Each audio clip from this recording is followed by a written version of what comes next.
So today we're going to be speaking about two topics. The first, a little bit of nuts and bolts about the Cossack State, and then the other topic that we'll be looking at is something called the period of ruin.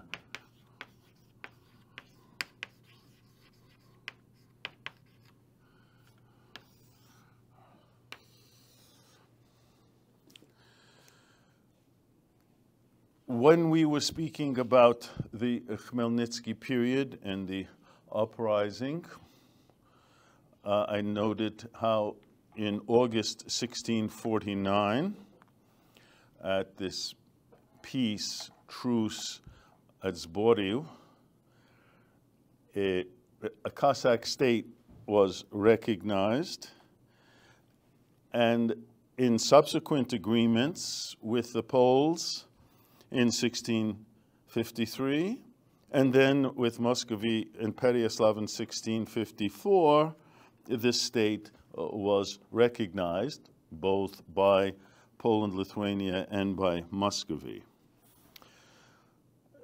This state, which is indicated on this map in the dark color, and a blow-up of it here, had about, at least initially, 120,000 square miles, which included 3 of the Palatinates of the old Polish-Lithuanian Commonwealth, or the existing Polish-Lithuanian Commonwealth, the Kiev Palatinate, the Bratslav Palatinate, and the Chernihiv Palatinate. And at the height of its territorial extent, which lasted until the death of Bogdan Khmelnytsky in 1657, the Cossack state also included some Belarusian inhabited lands in the southern part of Lithuania and a little farther west. So on this map, aside from the core Cossack state, the red line shows how under Khmelnytsky some of these other territories had come under his control. But within the core, the dark shade here, that is the Kiev, Bratslav, Chernihiv, Palatinate core, the Polish administration was entirely dismantled. And in lieu of the old Palatinates were created regimental districts. These were military administrative units, as you can see on the chart that I handed out. Each of them headed by a colonel, and that colonel both served as the supreme military and civil authority over the jurisdiction, over the regimental jurisdiction. So both military and civil. In fact, the administrative offices at all 3 levels of government, as you can see on your chart, from the central government to, at the top, the regimental administration that I've just alluded to, and the company administrations at the lowest level. All 3 of these levels, it was the administrative officers who were in charge, and they were generally known as the starshina, the Cossack elite. This is a term that we are going to encounter, Cossack officers, effectively, or the elite in the Cossack state.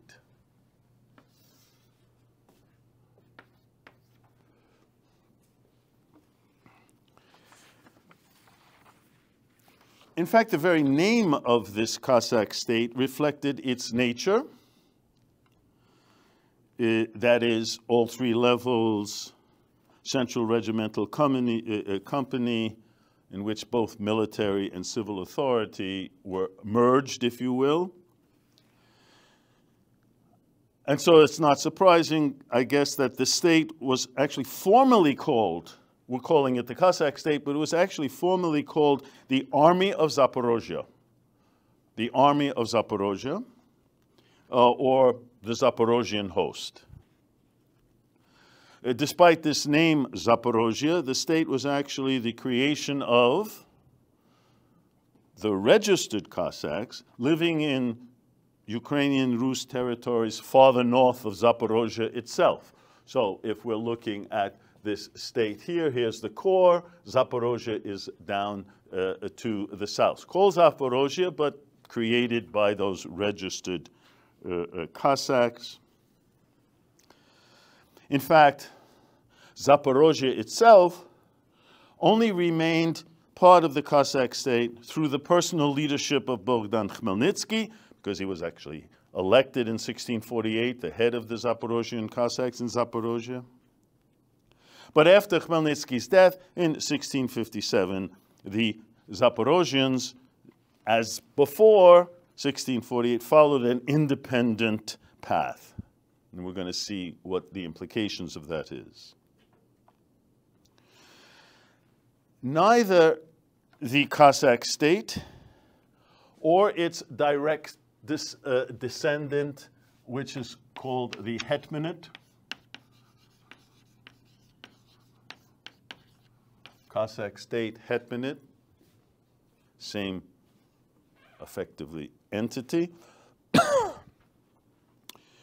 that neither of them was ever de jure independent. Rather, during their over a century of existence, which was started in 1649 and was going to really last until the 1780s, in the late 18th century, both the Cossack state and its successor, the hetmanate, functioned as autonomous, self-governing entities, but within a larger state structure. Whether that state structure was the Polish-Lithuanian Commonwealth or the Grand Duchy, or the now Tsardom of Muscovy. Important to remember, within some other state structure. The agreement at Pereyaslav in 1654, which we looked at last time, did not live up to Khmelnytsky's expectations. Why? Because from the standpoint of Muscovy, it wasn't an alliance between equals. Rather, it was the subordinate Cossacks to the Supreme Tsar. And as a result of that, following the agreement at Pereyaslav, Muscovy's control over the Zaporozhian Cossacks and the Cossack state steadily increased. And aside from that, this agreement of Pereyaslav at 1654 did not bring peace to Ukraine. On the contrary, it really ushered in, or perhaps more precisely, simply continued a period of conflict marked by foreign invasion, civil war, peasant uprisings, which were to last more or less uninterruptedly until 1686, when a so-called, as we're going to see, eternal peace was signed. We will get to that in a moment, an eternal peace between two of the three dominant powers of the region, that is Poland and Muscovy. And so these years from the death of Khmelnytsky in 1657 until 1686 are known in Ukrainian as well as Eastern European history as a whole as the Ruina, or the period of ruin. The period of ruin, or in the case of Polish history, more or less the same time, they call it the deluge, the potop, the deluge. So the period of ruin or the deluge. Clearly, it was not happy times.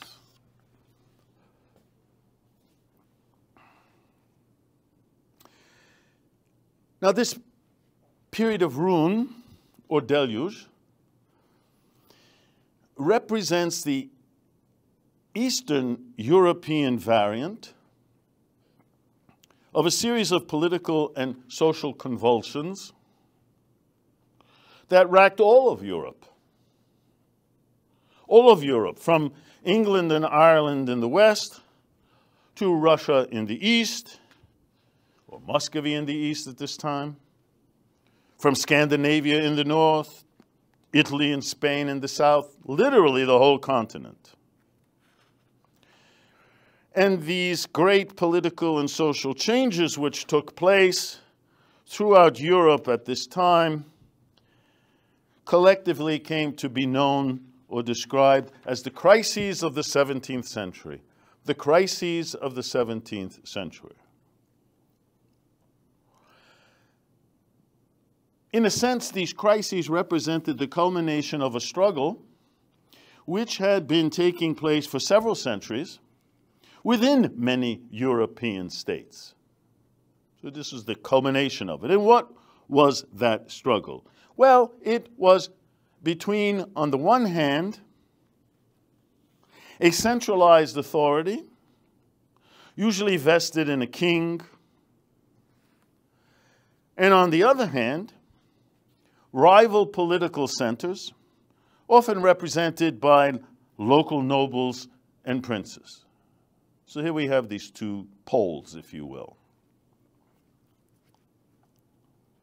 This struggle has also been viewed as a phase in European history in which the political power of representative assemblies, the English Parliament, French États Généraux, the Russian Zemsky Sobor, all these kind of gatherings of parliaments, usually made up almost exclusively of aristocratic landowners.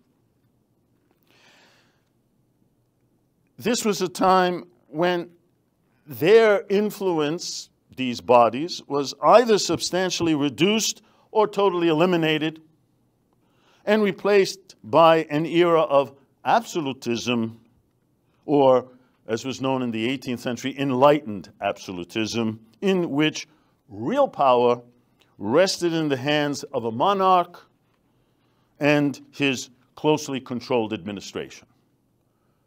So this is what's going on in the larger picture.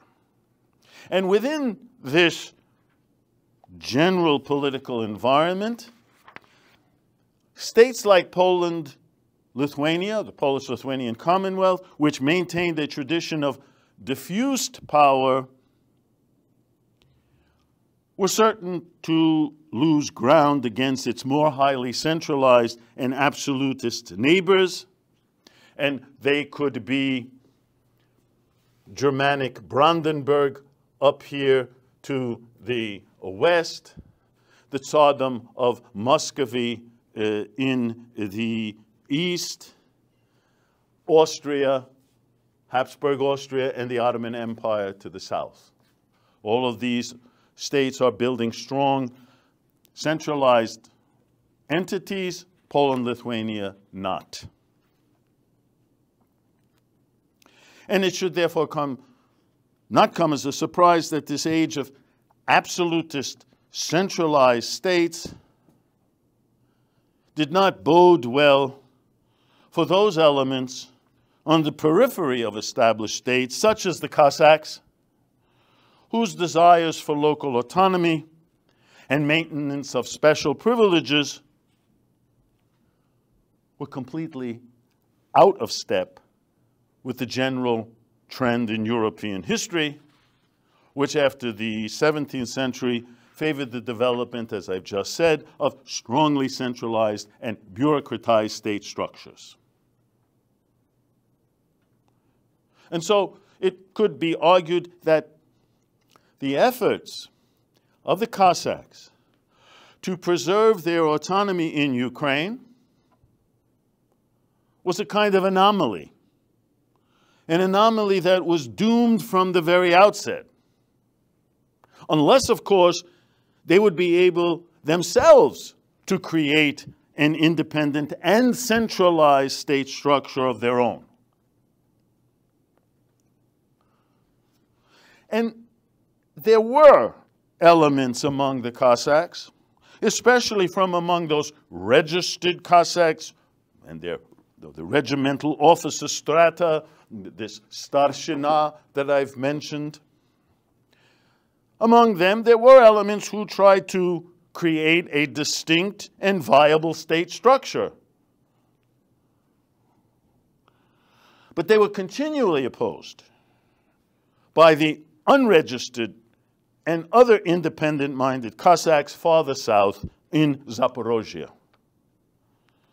whose only goals seemed directed toward the maintenance of a society that would be free from any kind of control beyond their own traditional and rudimentary democratic local order. So here we now have the Cossack world internally, in a sense, divided, and these internal contradictions between how to create a state or not create a state. The only reasonable, then, solution for those elements, the upper echelons among the Cossacks, the elite, the starshina, was to attempt to obtain autonomy within some existing state. Now, in the short run, that approach seemed to be feasible, although in the long run, it led to an increasing loss of autonomous self-rule and eventual absorption into the state structure in which Cossack lands were located. And so what now seems, in historical hindsight, we can always understand these things better. What is it, the old Monday morning quarterback phenomenon? We knew how to play the game on Saturday. Unfortunately, it was Monday morning. And so this historical hindsight gives us a perspective that what seems to have been an inevitable process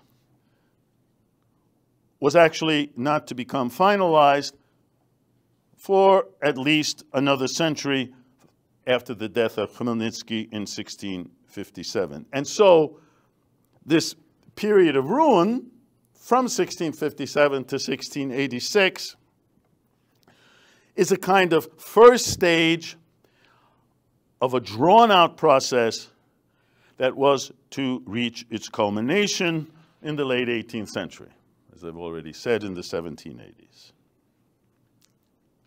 So that's the general picture.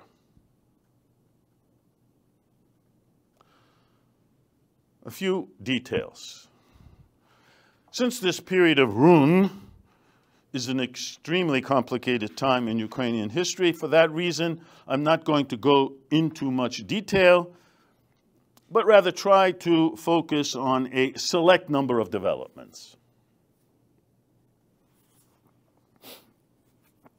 Before his death in 1657, Khmelnytsky had already set a pattern for the Rus lands in Ukraine, and a pattern that was to be followed by his successors. What was that pattern? Not being able to create an independent state structure of their own, yet at the same time hoping to acquire a politically and socially advantageous position within an existing state,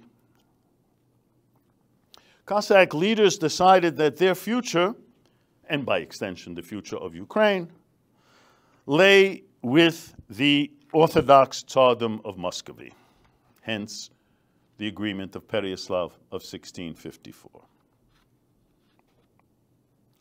And yet, despite such an orientation, Khmelnytsky already himself considered himself as a person representing the Cossacks, and certainly the Cossacks as a whole, to be independent of the Tsar. And therefore, he was not averse to following an independent foreign policy. Also, that long-standing friction between the so-called Cossack elite, this starshina, that is the hetman himself and the well-to-do registered Cossacks, on the one hand, and the more democratic and socially unstable Cossacks in Zaporozhye on the other. And this was a friction that had existed well before Khmelnytsky. We saw this. As soon as the register started coming into being, it was created by the Poles already at the very beginning of the 17th century. Well, now that internal friction was being used by the Muscovite government for its own purposes. Basically, from their base at the Sich, that is the center of the Zaporozhian Cossacks, Zaporozhye,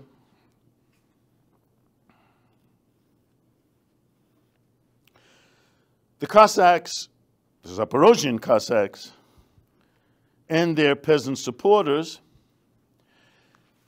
favored the alliance with the Tsar. For its part, Muscovy would use Zaporozhian loyalty as a counterweight to those independent-minded policy of the hetman and the starshina.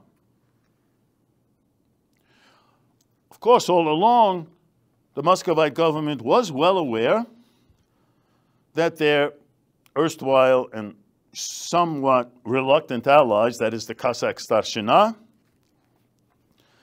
had understood their right to conduct an independent foreign policy that was stated in the agreement of Pereyaslav.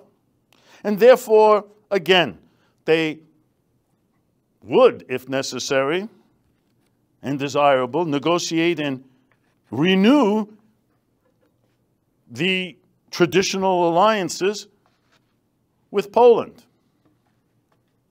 Remember, the hetman always had a special relationship in the Cossacks to the king of Poland. And in fact, under Khmelnytsky's immediate successor, a man named Ivan Vyhovsky,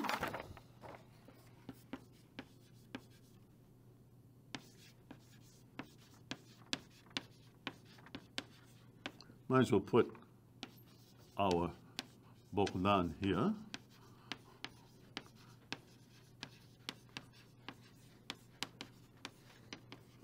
Who dies in 1657. And here we have this Vyhovsky from 1657 to 1659. Under his successor, this hetman Vyhovsky, the idea of the Polish option, or returning to the Polish option, is exactly what took place. Almost from the very outset of his quite short reign here, or rule, or tenure, as the hetman, Vyhovsky became disenchanted with Muscovy's interference in Cossack affairs. Now, on the one hand, he did not break with Muscovy, but he did conclude a treaty with Sweden as early as October 1657, so he just comes to power. And this treaty with Sweden promises the creation of an independent Ukrainian Rus state. When that Swedish alliance failed to produce concrete results, and when it was clear that Muscovy would lend its support to those anti-Stashina Cossack rebels, Vyhovsky, with the advice of his talented colleague, a man named Nemyrych, Yuri Nemyrych,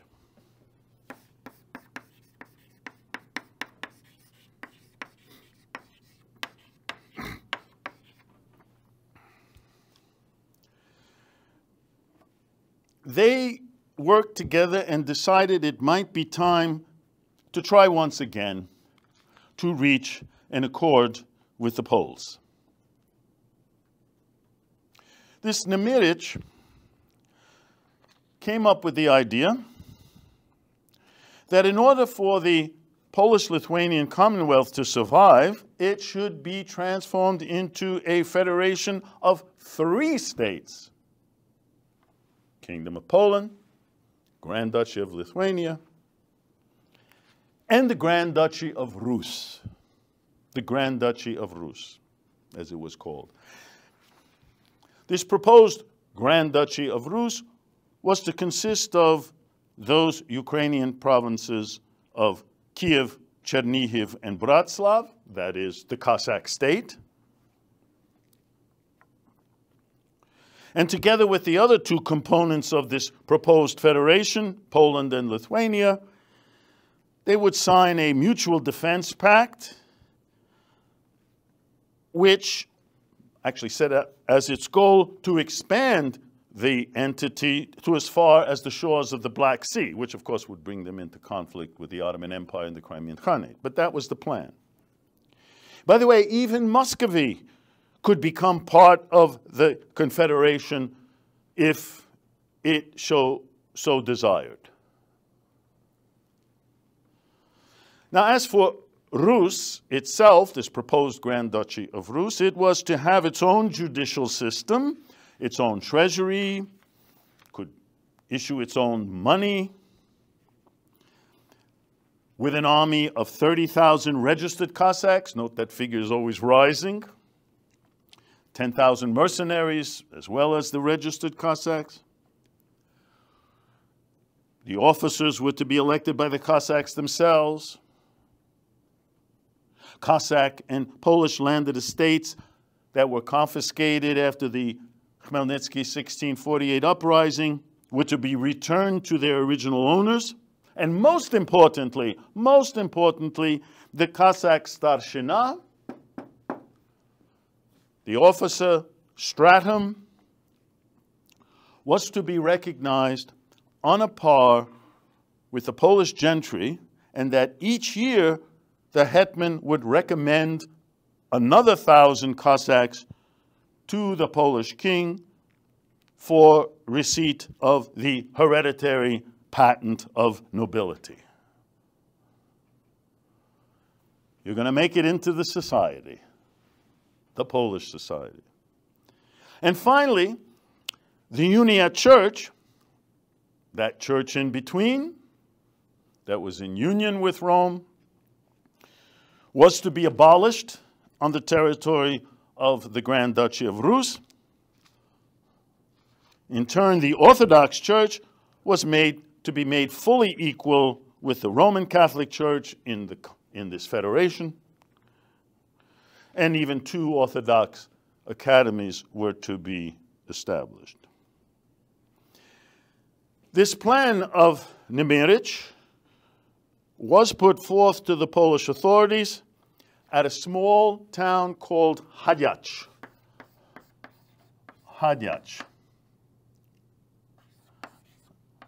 which is on the border of Muscovy. It's roughly about here in eastern Ukraine, or the eastern part of the Cossack State.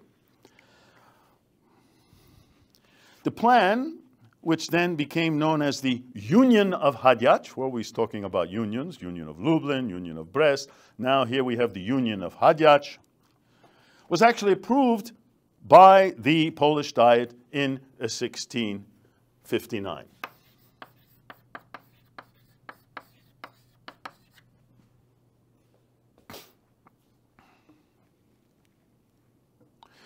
Now, on the one hand, this Union of Hadziacz could be viewed as an attempt by a far-sighted political thinker to create a framework for federation among Eastern Europe's warring Christian political powers, that is Poland, Lithuania, Muscovy, Zaporozhian host.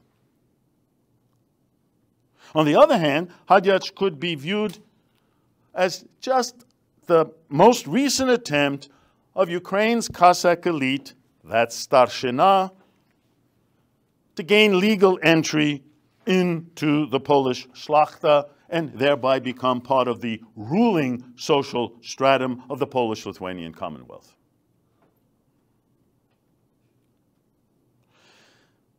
The Union of Hadyach was an ingenious proposal that attempted to satisfy the demands of the Cossack Starshina as well as the need for peace between the region's warring states. Did Muscovy sign on to this? No. In any case, unfortunately for the plan's creator, Nemyrych and its chief supporter, this hetman Vyhovsky, this union died a stillborn death. But why then does it warrant our attention? Well, for two reasons. The first is that it was the last attempt to resolve the Ukrainian or the Rus problem as a whole within a Polish framework. And second, Hadyach provided future ideologists in Poland, going up to the 20th century, I might add, with arguments about how tolerant the Polish-Lithuanian Commonwealth ostensibly was. And perhaps most tellingly, Hadyach revealed the degree to which the leading social stratum of Cossack Ukraine, the hetman and the starshina, were less interested in independence for their homeland than in assuring their own social and political status within an existing state. And if that were not feasible in Poland, well, okay, then perhaps Muscovy might offer a better chance. Now, as for Muscovy, it viewed this proposed union of Hadyach a declaration of war against them. So that in the spring of 1659, Tsar Alexei, the same Tsar that had accepted the Cossacks at the Agreement of Pereyaslav, he sends an army of 100,000 troops to invade the Cossack state. Result, however, was that the Muscovites were defeated by a combined force of Poles, Cossacks, and Tatars. The Tatars are still there in alliance with the Cossacks near a place called Konotop. So this was a major defeat for the Muscovites. In the wake of that defeat by this combined Polish-Cossack-Tatar force at Konotop, the relationship between Muscovy and Poland now was back to the level of a stalemate. The Cossack hetmans tried to maintain the territorial integrity of their state, but in practice, it became divided more or less along the Dnieper River. And these are terms which we haven't been using much, but maybe we are going to start to use them. What is known as the left bank and the right bank. The bank is referring to the Dnieper River. If you look at a map, it may become confusing because the right bank is on the left and the left bank is on the right when you look at a map like this. Why? Because you decide what the bank is by putting your back to the source of the river, which is up north. So you see, that's how it works. So therefore, it works here. If I'm standing here, there's the river, the left is over here and the right is over there. But for you looking at it, it has to be reversed. Why do I say this? Is because the left bank and the right bank are terms that appear all the time in the historical literature. And that whole idea, concept, is determined by the main river that flows through Ukraine, the Dnipro, the Dnieper. So now we have the Cossack state divided along the Dnieper River, including the city of Kiev and surrounding area, which fell under the Muscovite sphere. And so the dark black line on this map shows these now two spheres between the right bank under Poland, the left bank under Muscovy, except Kiev, which is literally on the right bank, in a little bit of territory, was already claimed from the beginning by Muscovy. And this division was formally confirmed by a treaty between Muscovy and Poland at a town called Andrusovo. Andrusovo in 1672. Now, according to this, did I say 72? Pardon, 67. A little bit earlier, actually. Now, according to this territorial division outlined at Andrusovo, the Cossacks now had two states. And two states, minimally, two hetmans. A hetman for the Polish right bank and a hetman for the Muscovite left bank. These rival hetmans led Cossack forces that frequently fought against each other in the ranks of the respective Polish or Muscovite sovereigns whom they served. One hetman, a man named Petro Doroshenko,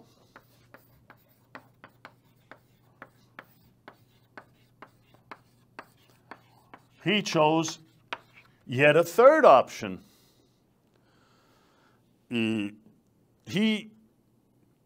even succeeded for a while, with the help of the Ottoman Empire, of bringing these two, left bank and right bank, together again. But now we have the Ottomans fully drawn into Cossack politics, and in 1672, that's why I mentioned that date, they defeated the Poles and annexed themselves a large part of the right bank. That is all of Podolia, Bratslav, and the whole southern region of Kiev. So now we have this boundary allegedly fixed between Muscovy and Poland, but now the Ottomans have taken all of this territory almost as far as the city of Kiev. This was the height of the Ottoman Empire, the 17th century, and its enormous expansion throughout the European continent, Eastern Europe, and certainly the Balkans, as far as Vienna. Now, in response to this Ottoman threat, Poland and Muscovy then concluded in 1686 what came to be known as this eternal peace. We love these titles, eternal. How long? Obviously not forever. But what this alleged eternal peace did in 1686 was made permanent what the two powers had agreed to at Andrusovo earlier in 1667. What was allegedly eternal from 1686 was that Poland renounced forever all its claims to left bank Ukraine, and also its claims to the city of Kiev and the surrounding area, immediately surrounding area of Kiev on the right bank. And Poland also recognized Muscovite sovereignty over the Cossack lands of Zaporozhye.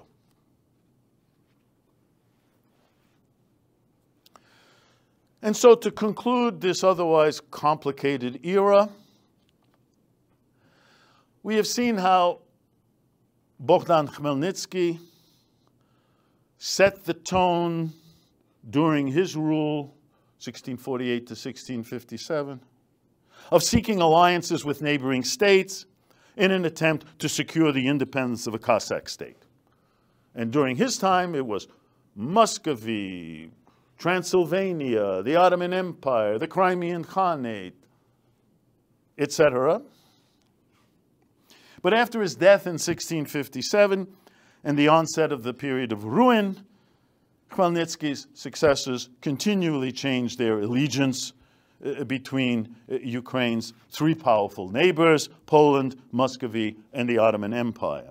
The result, in 1686, that is the so-called eternal peace, the result by that time was a Ukraine ravaged by civil war and foreign invasion, a Ukraine with little hope that its Cossack state would attain independence or even full autonomy, and a Ukraine whose territory was divided between Poland, Muscovy, and the Ottoman Empire.